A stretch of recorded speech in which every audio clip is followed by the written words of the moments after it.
Bienvenidos a Egon Acervos de Terror, donde las leyendas más oscuras de Coahuila cobran vida. Hoy nos adentraremos en los páramos desérticos donde las almas perdidas aún vagan entre los vivos. Prepárense para conocer historias que los lugareños solo se atreven a susurrar. Si están listos para enfrentar lo inexplicable, quédense con nosotros. Siempre que hablo sobre lo que sucedió, parece que las palabras no hacen justicia al miedo que sentí.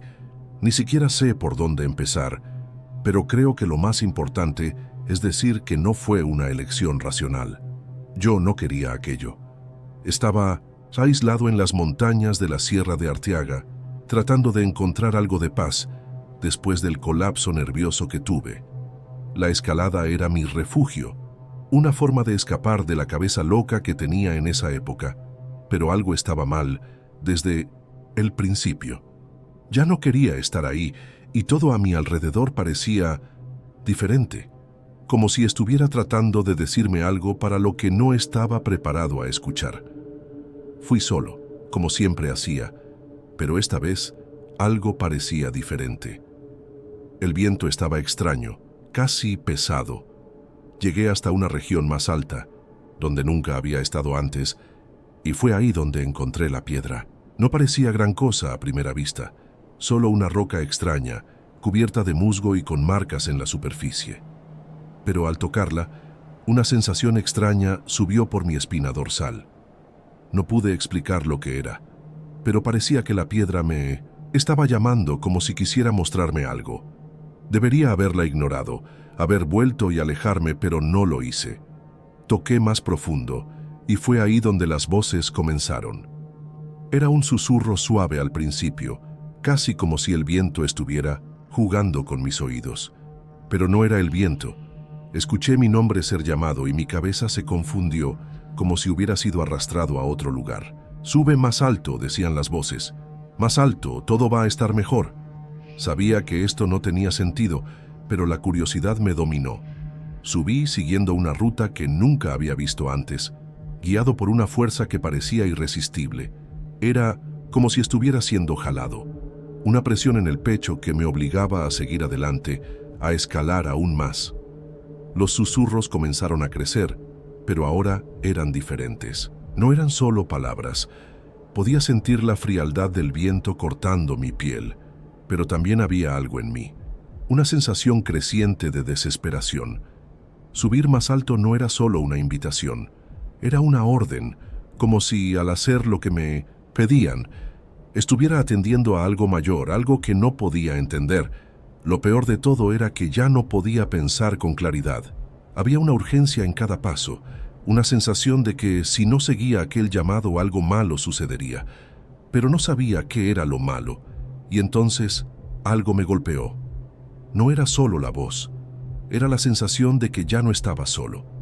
Al principio, pensé que era la soledad jugando con mi mente, pero la presión a mi alrededor se intensificó. Miré hacia atrás y por un segundo juro que vi algo moviéndose en las sombras. No pude identificar lo que era, pero el miedo se instaló de una vez. Ya no era solo la piedra o los susurros. Algo estaba ahí con la misma voluntad de llevarme a la cima. Algo que ya me había visto, ya me había llamado antes de que yo llegara. Intenté ignorarlo, tratar de convencerme a mí mismo de que estaba imaginando cosas, pero la sensación no pasaba. La presión aumentaba, como si cada paso que diera me llevara más cerca de algo para lo que no estaba preparado a encontrar. Todavía escuchaba las voces, pero ahora estaban más claras, más urgentes. Sube más alto, abandonando todo y a todos. Verás, no había nada más en mi mente aparte de esto. Todo lo que conocía estaba comenzando a deshacerse. La vida que dejé atrás, las cosas que me ataron en la ciudad, se estaban volviendo irrelevantes. Solo quería seguir subiendo. El cansancio comenzó a acumularse, pero aún así no podía parar. Cada vez más el terreno se volvía más difícil, más resbaladizo, y las piedras más traicioneras. Aún así, algo me empujaba a continuar. Sabía que debería haber vuelto, pero no podía. Mi mente estaba débil, mi cuerpo casi en colapso, pero no paraba. Estaba a punto de desmayarme, pero las voces seguían llamándome. Lo peor es que cuando miré hacia abajo, me di cuenta de que ya estaba muy arriba. Y entonces vi algo que nunca imaginé ver. A esas alturas, la noche ya estaba cayendo y la oscuridad se apoderaba de todo a mi alrededor. Pero había algo más en la oscuridad, algo que se movía. No era solo la sombra de los árboles o el viento, no. Vi claramente figuras, como si otras personas también estuvieran escalando ahí. Pero no eran personas, no pude identificar bien, eran solo formas distorsionadas, pero sabía que venían detrás de mí. Me estaban siguiendo, como si formaran parte de todo aquello. Y aunque no sabía quiénes eran, mi cuerpo sintió la amenaza inminente. Ya no estaba solo, y esa sensación heló mi sangre. Las voces comenzaron a volverse más distorsionadas, casi como gritos ahogados, como si el viento se hubiera transformado en algo vivo. Querían que subiera más, querían empujarme hasta la cima, hasta el punto de no retorno. Comencé a entender. Aquellos que vinieron antes que yo, aquellos susurros, tal vez ellos también fueron llamados. Todos estaban atrapados ahí, como si aquel lugar los hubiera consumido de alguna forma. No era el primero en escuchar aquello, ni el primero en escalar hasta ese punto. Estaba comenzando a darme cuenta de que era solo uno más que cedería a aquella fuerza que dominaba todo. Cuando finalmente pude detenerme y miré hacia atrás, pude ver los rostros. Ya no eran sombras ni distorsiones, eran rostros, pálidos, con ojos vacíos, fijos en mí, como si me observaran desde hace mucho tiempo. No pude entender si eran personas o algo más, pero una cosa quedó clara. No estaba a salvo. Era como si hubiera sido marcado, elegido, y ahora formaba parte de todo aquello. Y en el fondo sabía que había una elección ahí, continuar o volver. Pero ya no sabía si tenía fuerzas para volver. Las figuras parecían observarme, inmóviles, pero sentía que se estaban acercando a mí. Las voces ahora eran casi un rugido, una presión constante, como si todas mis emociones estuvieran siendo drenadas y reemplazadas por un pavor sin fin. Algo estaba pidiendo, implorando que subiera más. Quería gritar, quería correr, pero mis piernas no respondían. Estaba atrapado ahí, en medio de las rocas, en medio de aquellas figuras, como si todo a mi alrededor estuviera conspirando para mantenerme en aquel lugar. Estaba exhausto, mi mente ya no funcionaba bien. Miré hacia arriba y vi la última parte de la montaña, el pico distante. Era como un faro, llamándome hacia una conclusión que no comprendía. Sentí que algo me tocaba, una mano helada que pasó por mi hombro. El escalofrío fue instantáneo. Miré hacia el lado, pero no vi a nadie. Solo sentí. Pero aquella sensación era como si la montaña estuviera viva, como si las piedras que me rodeaban supieran que yo estaba ahí. Ya no quería mirar hacia arriba, pero estaba hipnotizado. Las voces gritaban, empujándome, forzándome a dar un paso atrás y otro hacia adelante, como si ya no hubiera forma de escapar de aquel lugar. El miedo se apoderó de mí, pero algo en mí quería entender lo que estaba sucediendo. Con cada paso, las figuras se volvían más nítidas, más reales. Ahora podía ver sus ojos, sus rostros deformados, sus cuerpos retorcidos. Se estaban acercando, pero no de una forma amenazadora, sino como si me estuvieran guiando, como si estuvieran tratando de mostrarme el camino. Sabía que aquello no era normal, pero ya no podía controlar nada. Estaba siguiendo las voces, siguiendo el llamado de aquellas entidades que estaban ahí tanto tiempo como la propia montaña. Ya no tenía elección. La cima estaba cerca y mi mente ya estaba comprometida. Todo lo que quería era llegar hasta allá, y lo peor es que sabía que ya no había vuelta atrás. Fue entonces cuando escuché una risa, baja, casi un suspiro en el viento, pero lo suficientemente clara para hacerme parar. Me congelé. La risa no era humana, era una risa de algo que estaba más allá de mi comprensión, algo que había visto a todos aquellos que pasaron por ahí. Sabía que las figuras no estaban tratando de ayudarme. Me estaban preparando, conduciéndome hacia la última etapa. Una advertencia de que no debería continuar, pero que, aún así, estaba a punto de caer en aquella trampa. Y fue en ese momento cuando me di cuenta de que tal vez Nunca saldría de ahí. Nunca más. No quería continuar, pero no podía parar. Mi cuerpo estaba casi en colapso, pero la voz dentro de mí me empujaba hacia la cima, y ya no tenía fuerzas para luchar contra aquello. Cada paso que daba era más difícil, más doloroso. Mis manos estaban sangrando de tanto agarrar las rocas ásperas, mis pulmones estaban ardiendo, y con cada respiración sentía la presencia de las figuras siguiéndome, como sombras que se arrastraban detrás de mí. El miedo me estaba consumiendo, pero aún así, algo me decía que tenía que llegar allá. La cima estaba a pocos metros de distancia, y sabía que ya no había forma de volver atrás. No sé lo que esperaba encontrar en la cima. No sé si pensé que algo grandioso o sobrenatural sucedería, o si simplemente quería que todo terminara. Pero cuando finalmente alcancé el punto más alto de la montaña, entendí. Lo que encontré allí no fue una visión grandiosa o una respuesta.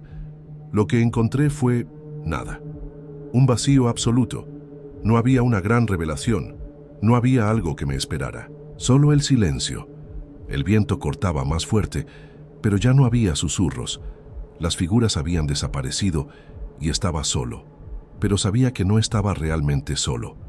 Algo todavía estaba ahí, observándome. Fue en ese silencio que la realidad pareció desmoronarse a mi alrededor. Ya no sabía lo que estaba sucediendo, pero algo dentro de mí me decía que había sobrepasado un límite, que había ido más allá de algo que no debería haber sido tocado. Y de repente, el miedo se transformó en una sensación extraña de vacío. Ya no se trataba de escalar, ya no se trataba de las voces o las figuras. Era como si hubiera llegado a un punto sin retorno, donde todo lo que conocía ya no tenía sentido. Mi mente estaba completamente desorientada. No sabía lo que era real y lo que no. Solo sentía la presión sobre mí, como si estuviera siendo observado todo el tiempo, incluso estando ahí solo en la cima de la montaña. El descenso fue la peor parte, no porque fuera más difícil físicamente, sino porque la sensación de estar siendo seguido nunca desapareció. Todavía podía sentir los ojos en mi espalda, todavía podía escuchar los susurros, pero ahora estaban más distantes, más débiles. Sabía que había ido demasiado lejos, que había tocado algo que no debería, y ahora ya no había forma de deshacerlo. La montaña me tenía, y cuando finalmente llegué a la base, algo dentro de mí me decía que aquello no había terminado. Era como si yo fuera el siguiente, el más reciente, y que la montaña siempre tendría algo para quien se atreviera a escalar más alto. Y eso fue todo. No sé lo que pasó, no sé lo que exactamente viví. Volví a la ciudad, pero la sensación de ser observado nunca me dejó. Intento no pensar en ello. Intento seguir adelante, pero hasta hoy no puedo explicar lo que sucedió en las montañas. Solo sé que fui llamado, que cedí al llamado, y que ahora, de alguna forma, parte de mí todavía está ahí en aquellas rocas. A veces, cuando cierro los ojos, todavía puedo escuchar las voces. Nunca imaginé que estaría aquí contando esto, pero después de casi 2 años, todavía despierto en medio de la noche pensando en lo que vivimos en esa casa. Me llamo Miguel Hernández, tengo 37 años. Trabajo como contador en una empresa minera en Saltillo. En 2019, me transfirieron a la sucursal de Torreón, Coahuila, con un ascenso que no podía rechazar. Mi esposa Laura estaba embarazada de nuestro segundo hijo, y nuestro primogénito Daniel acababa de cumplir 8 años. Éramos lo que se puede llamar una familia común, ¿sabes? Yo con mi trabajo de oficina, Laura dando clases de matemáticas en una primaria, y Daniel, un niño callado que adoraba dibujar y leer historias de dinosaurios. La mudanza fue difícil, principalmente para Laura, que tuvo que dejar su trabajo, pero la diferencia salarial compensaba. Estábamos emocionados con la idea de empezar de nuevo en una ciudad nueva. El mercado inmobiliario en Torreón estaba por las nubes debido a las nuevas industrias que se estaban instalando en la región, y las rentas eran absurdamente caras para lo que ofrecían. Después de 2 semanas buscando y durmiendo en un hotel barato que estaba chupando nuestros ahorros, encontramos el anuncio de aquella casa en la calle Allende, cerca del centro histórico. Era una construcción de los años 20, con paredes gruesas de adobe, piso de terracota y un pequeño patio interior con una nopalera enorme.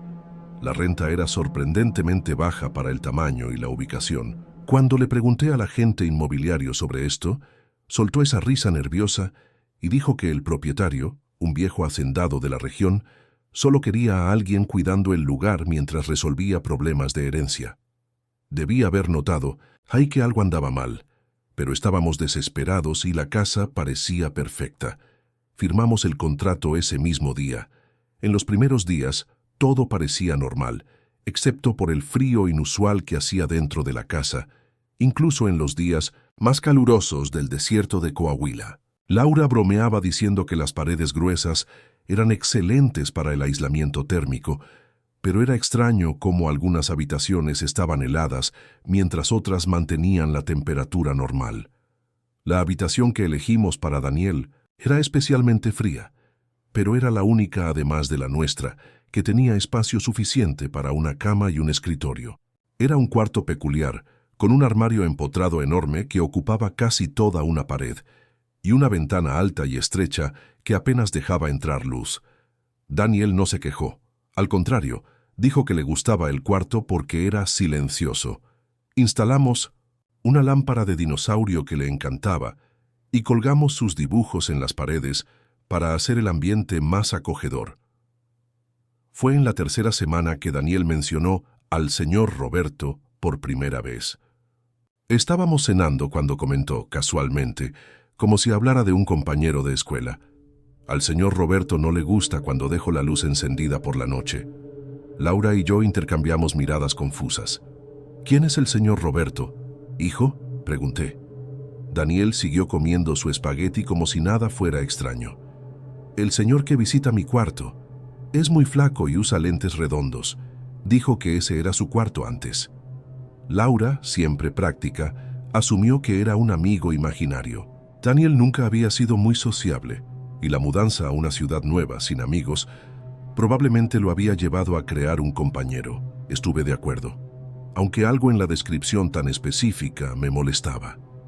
Algunos días después, Daniel estaba dibujando en la mesa de la sala cuando me acerqué para ver qué hacía. Era el dibujo de un hombre muy delgado, casi esquelético, con lentes redondos, vistiendo lo que parecía ser un traje antiguo. ¿Es el señor Roberto?, pregunté, tratando de sonar casual. Daniel asintió sin quitar los ojos del papel. Tiene una tos muy fea, comentó, y siempre me pide que apague la luz porque lastima sus ojos. Esa noche comenté con Laura sobre el dibujo. Ella seguía pensando que era solo imaginación, pero sugirió que tal vez deberíamos llevar a Daniel a un psicólogo para ayudarlo a adaptarse al cambio. Estuve de acuerdo, pero algo me decía que había más en esta historia que una simple fantasía infantil. A la mañana siguiente, Laura me llamó al cuarto de Daniel con una expresión preocupada. Todos los libros que estaban en el estante habían sido colocados en el suelo, formando un círculo perfecto. Daniel juró que no había sido él. Fue el señor Roberto, dijo con naturalidad. Estaba buscando un libro de medicina que perdió. Fue la primera vez que sentí un escalofrío real. ¿Cómo Daniel, que apenas sabía leer más allá de historias infantiles, inventaría un detalle tan específico? Laura insistió en que probablemente había escuchado la palabra medicina en algún lugar y la había incorporado a su fantasía.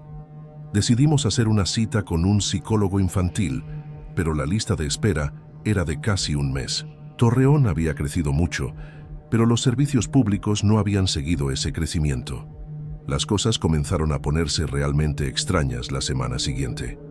Objetos aparecían en lugares imposibles, las llaves del coche dentro del tinaco de agua en el patio, los lentes de Laura colgados en la lámpara de la sala, a 3 metros de altura. Daniel desarrolló una tos seca que empeoraba por la noche. El pediatra diagnosticó una alergia común en la región desértica de Coahuila y recetó un jarabe, pero no mejoró. Una noche desperté con el sonido de voces provenientes de su cuarto. Me levanté silenciosamente y me detuve en la puerta entreabierta. Daniel estaba sentado en la cama, hablando bajito hacia la esquina oscura del cuarto. donde el gran armario empotrado proyectaba una sombra densa. «No puedo ir contigo», decía, «mi mamá se pondría triste». Encendí la luz inmediatamente y Daniel saltó del susto. La esquina estaba vacía. Cuando le pregunté con quién estaba hablando, respondió con naturalidad: «Con el señor Roberto». Quería mostrarme dónde guardaba las medicinas para los mineros enfermos. Esa misma noche, después de que Daniel volvió a dormirse, registré el cuarto. El gran armario empotrado tenía un olor extraño, como a moho, y algo más que no podía identificar. ¿Tal vez productos químicos antiguos? En el fondo, detrás de una tabla suelta que descubrí por casualidad, encontré una caja de metal oxidada. Dentro había un estetoscopio anticuado y una tarjeta de presentación amarillenta que decía «Dr. Roberto Garza, Medicina General, especialista en enfermedades pulmonares». Se me heló la sangre. Se lo mostré a Laura, que finalmente comenzó a compartir mi preocupación. ¿Cómo podría Daniel saber el nombre de alguien que aparentemente había vivido en esa casa décadas atrás? ¿Y por qué lo llamaba señor y no doctor? La tos de Daniel empeoraba cada día y comenzó a adelgazar visiblemente. Los médicos hicieron varios exámenes, pero nada explicaba sus síntomas. Una noche tuvo una crisis tan fuerte que tuvimos que llevarlo a urgencias del Hospital Universitario de Torreón. Mientras esperábamos al médico, Daniel, febril y jadeante, murmuró: «El señor Roberto dijo que es la misma enfermedad que él tenía, la enfermedad de los mineros». Laura comenzó a llorar y yo sentí una rabia irracional hacia ese señor Roberto, fuera quien fuera. Al día siguiente, mientras Daniel y Laura estaban en el hospital para más exámenes, decidí investigar la historia de la casa. Regresé a casa y pasé horas frente a la computadora, investigando todo lo que podía sobre la calle Allende y su historia. En un grupo de Facebook llamado Memorias del Torreón Antiguo, publiqué una foto de la fachada de la casa y pregunté si alguien sabía algo sobre sus antiguos habitantes. No esperaba mucho, pero en menos de una hora un señor de 78 años llamado Ernesto Valdés respondió: «Esa fue la casa del doctor Garza. Mi padre fue tratado por él en los años 40. Le mandé mensaje privado a Ernesto, quien me contó que el Dr. Roberto Garza era famoso por atender a mineros con enfermedades pulmonares cuando los hospitales los rechazaban. Convirtió uno de los cuartos de la casa en consultorio durante la epidemia de tuberculosis. Acabó contagiándose de la enfermedad y murió solo en esa casa». Seguí indagando más a fondo. En el archivo digital del periódico El Siglo de Torreón, encontré un pequeño obituario de 1943. Falleció ayer el doctor Roberto Garza, a los 51 años, víctima de la tuberculosis que contrajo de sus propios pacientes. Sin familia, dedicó sus últimos años a tratar trabajadores de las minas de carbón de Coahuila. Había una foto pequeña y granulada, un hombre delgado, con lentes redondos, exactamente como Daniel lo había dibujado. En otro sitio de 1900, Historia Local, descubrí que en los últimos meses de vida, el doctor Garza desarrolló fotofobia severa, un síntoma raro pero documentado de la tuberculosis avanzada, manteniéndose en habitaciones oscurecidas. El artículo mencionaba que, a pesar de ser médico, muchos pacientes lo llamaban respetuosamente Don Roberto o Señor Roberto, pues era como él prefería ser tratado. Regresé a casa temblando, incapaz de ignorar las coincidencias. En el hospital, los médicos finalmente diagnosticaron a Daniel con una infección pulmonar rara, posiblemente causada por esporas de un hongo que podría estar en las paredes antiguas de la casa, algo común en construcciones viejas de Torreón, donde el clima seco del desierto preservaba microorganismos por décadas. Cuando le conté a Laura sobre el doctor Garza, ella, que siempre fue la racional de la familia, no dudó: «Vamos a salir de esa casa hoy mismo». Volvimos solo para recoger lo esencial, y recuerdo a Daniel, todavía débil, insistiendo en despedirse del señor Roberto. Laura no lo permitió, prácticamente arrastrándolo hasta el coche. Mientras yo cerraba la puerta principal por última vez, juro que escuché una tos seca proveniente del interior vacío de la casa. Nos mudamos a un departamento pequeño y moderno al otro lado de Torreón, cerca del bosque Venustiano Carranza. Los medicamentos comenzaron a hacer efecto y Daniel mejoró rápidamente. Durante semanas preguntó por el señor Roberto, pero con el tiempo dejó de mencionarlo. 6 meses después, cuando ya pensábamos que todo había quedado atrás, encontré a Daniel conversando solo en su cuarto. Cuando le pregunté con quién hablaba, respondió con esa inocencia infantil que puede ser tan aterradora. Con el señor Roberto. Dijo que está feliz de que esté mejor, pero triste porque está solo otra vez. Dijo que va a esperar por otra familia, tal vez alguien con un hijo al que pueda ayudar. Nunca regresamos a esa casa y pedí transferencia de vuelta a Saltillo tan pronto como fue posible. Daniel, ahora con 10 años, rara vez habla sobre el señor Roberto, aunque a veces todavía lo dibuja. La misma figura esquelética con lentes redondos. Recientemente, al ordenar cajas que todavía no habíamos desempacado desde la mudanza, encontré la caja de metal oxidada con el estetoscopio. No recuerdo haberla traído. Daniel pasó junto a mí en ese momento. Miró la caja y dijo, como quien comenta sobre el clima: el señor Roberto debió haberla puesto en tu maleta.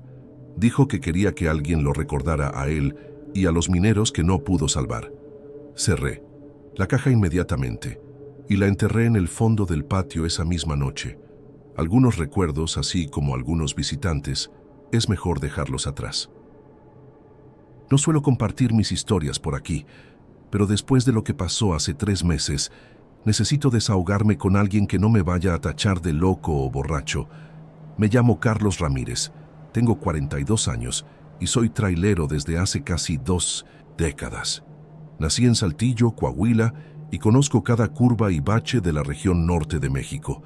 Trabajo para una transportista que hace la ruta Saltillo-Monclova-Piedras Negras, llevando principalmente autopartes para las maquiladoras. Soy de esos traileros a la antigua, ¿saben? Tengo mi propio tráiler, un Kenworth Volvo 900 2010, que compré usado y restauré con mis propias manos. Lo llamo El Compadre y lo cuido mejor que mucha gente cuida a sus hijos. Estoy divorciado desde hace 5 años, tengo una hija de 15 que vive con su mamá en Monterrey. Y mi única compañía en las carreteras es un perro callejero llamado Diesel, que adopté en una gasolinera hace 3 años. Esta historia ocurrió un lunes, 23 de octubre de este año. Lo recuerdo exactamente porque era víspera del cumpleaños de mi hija y tenía prisa por entregar la carga en Monclova y regresar a tiempo para agarrar la carretera a Monterrey al día siguiente. Había salido del depósito en Saltillo alrededor de las 7 de la noche, más tarde de lo normal porque hubo problema con la documentación de la carga. El cielo ya estaba cargado cuando salí, y no tardó mucho en comenzar esa lluvia pesada, de esas que parecen cubetazos de agua cayendo. La carretera Federal 57 no es de las mejores en condiciones normales, pero con lluvia se vuelve una pesadilla. Visibilidad casi nula, baches escondidos por charcos y esas curvas traicioneras después del desvío a General Cepeda. Iba manejando despacio, con las luces altas y el limpiaparabrisas al máximo, escuchando un programa de rancheras en la radio. Diesel dormía en el asiento del pasajero, roncando como siempre. Ya pasaban de las 8:30 de la noche cuando llegué a esa curva cerrada cerca del Caome 158, justo después del desvío a General Cepeda. Cualquier trailero de la región conoce ese tramo. Es peligroso incluso en días secos. Ya he visto muchos accidentes allí. La lluvia había disminuido un poco, pero seguía cayendo constante. Fue cuando lo vi por primera vez, un señor parado a la orilla de la carretera, sin paraguas, sin nada, solo con la mano levantada pidiendo aventón. Estaba completamente empapado, el agua escurriendo por su rostro arrugado. Normalmente no me detengo para dar aventones, principalmente de noche. La carretera tiene sus peligros, y no estoy hablando solo de curvas y baches, pero algo en ese señor me hizo pisar el freno. Tal vez fuera su edad. Debía tener unos 70 años, cabellos blancos pegados a la cara por la lluvia, un bigote grueso, también blanco. Usaba una camisa a cuadros desteñida, pantalones de mezclilla gastados y botas viejas cubiertas de lodo. Parecía uno de esos vaqueros antiguos de los ranchos de la región. Lo que más me impresionó fueron los ojos. Incluso en la oscuridad, con solo la luz de los faros pude ver que eran de un azul muy claro, casi transparente. No es común ver ojos así en mexicanos, principalmente en los más viejos del interior. Orillé el tráiler unos metros adelante y abrí la puerta del pasajero. Diesel despertó y comenzó a gruñir bajito, lo que era extraño. Él generalmente es amigable con todo mundo. «Súbase, señor. Va a agarrar una pulmonía con esta lluvia», le grité. El viejo no respondió, solo caminó lentamente hasta el tráiler y subió con dificultad. Tuve que empujar a Diesel hacia el medio, entre los asientos. El perro seguía gruñendo, con el pelo del cuello todo erizado. «Cállate, Diesel», le ordené y se aquietó, pero siguió observando al pasajero con desconfianza. «¿A dónde va, señor?», pregunté mientras volvía a manejar. Silencio. Pensé que tal vez era sordo. «¿A dónde va usted?», repetí más fuerte. Nada. Lo miré de reojo. Estaba sentado completamente inmóvil, mirando fijamente la carretera adelante. El agua escurría de su ropa, formando un charco en el piso del tráiler. «Tengo una toalla detrás del asiento si quiere secarse», le ofrecí. No se movió. Decidí no insistir. Tal vez era tímido o realmente no escuchaba bien. Subí el volumen de la radio y seguí manejando. La lluvia arreció nuevamente y la visibilidad empeoró. Reduje la velocidad aún más, concentrándome en la carretera. De vez en cuando miraba al pasajero. Seguía en la misma posición, empapado, como si acabara de salir de la lluvia, a pesar de estar dentro del tráiler desde hacía casi media hora. Comencé a sentir un frío extraño, a pesar de que la calefacción estaba encendida. Era un frío que parecía venir de adentro, ¿saben? Como si mis huesos estuvieran congelándose. Diesel estaba inquieto, moviéndose nerviosamente en el espacio entre los asientos.